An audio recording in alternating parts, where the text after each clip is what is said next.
May Your Road Be Rough by Dr. Tai Solarin, January 1st, 1964.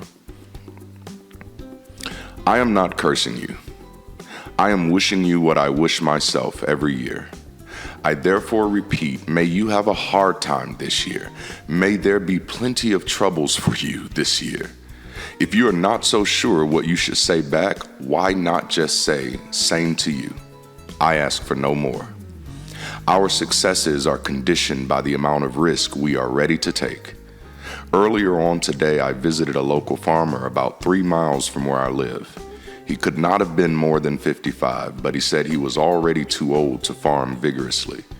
He still suffered, he said, from the physical energy he displayed as a farmer in his younger days.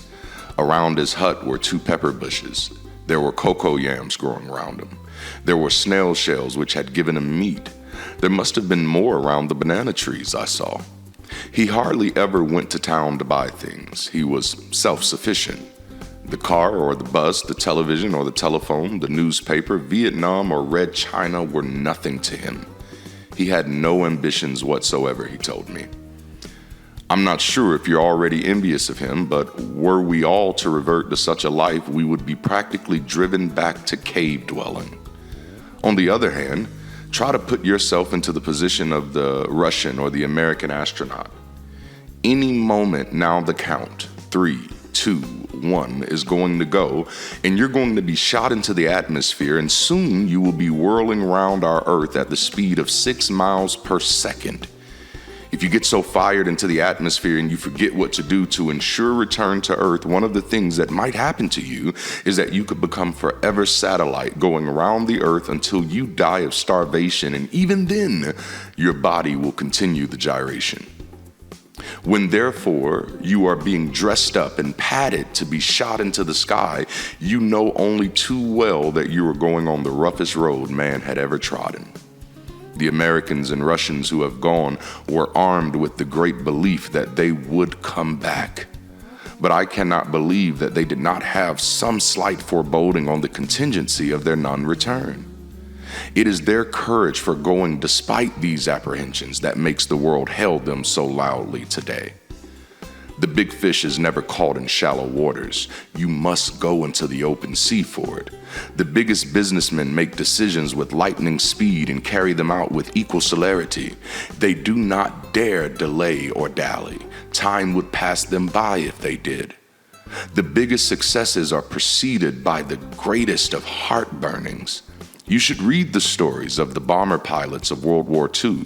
The Russian pilot, the German pilot, the American or the British pilot suffered the same physical and mental tension the night before a raid on enemy territory. There were no alternative routes for those who most genuinely believed in victory for their side. You cannot make omelets without breaking eggs. Throughout the world, there is no pain without pain. Jawaharlal Nehru has put it so well. I am paraphrasing him. He wants to meet his troubles in a frontal attack. He wants to see himself tossed into the aperture between the 2 horns of the bull. Being there, he determines he is going to win. Therefore, such a fight requires all his faculties. When my sisters and I were young and we slept on our small mats round our mother, she always woke up at 6 a.m. for morning prayers. She always said prayers on our behalf, but always ended with something like this: may we not enter any dangers or get into any difficulties this day. It took me almost 30 years to dislodge the cankerworm in our mother's sentiments. I found by hard experience that all that is noble and laudable was to be achieved only through difficulties and trials and tears and dangers. There are no other roads. If I was born into a royal family and should one day become a constitutional king, I am inclined to think I should go crazy. How could I, from day to day, go on smiling and nodding approval of someone else's successes for an entire lifetime? When Edward VIII, now Duke of Windsor, was a young, sprightly Prince of Wales, he went to Canada and shook so many hands that his right arm nearly got pulled out of its socket. It went into a sling and he shook hands thenceforth with his left hand. It would appear he was trying his utmost to make a serious job out of downright sinecuriism. Life, if it is going to be abundant, must have plenty of hills and vales.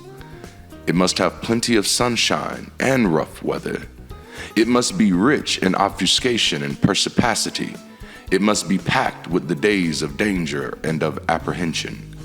When I walk into the dry but certainly cool morning air of every January 1st, I wish myself plenty of tears and of laughter, plenty of happiness and unhappiness, plenty of failures and successes, plenty of abuse and praise. It is impossible to win ultimately without a rich measure of intermixture in such a menu. Life would be worthless without the lot. We do not achieve much in this country because we are all so scared of taking risks. We all want the smooth and well-paved roads, while the reason the Americans and others succeeded so well is that they took such great risks. If therefore you are out in this new year 1964 to win any target you have set for yourself, please accept my prayers and your elixir. May your road be rough.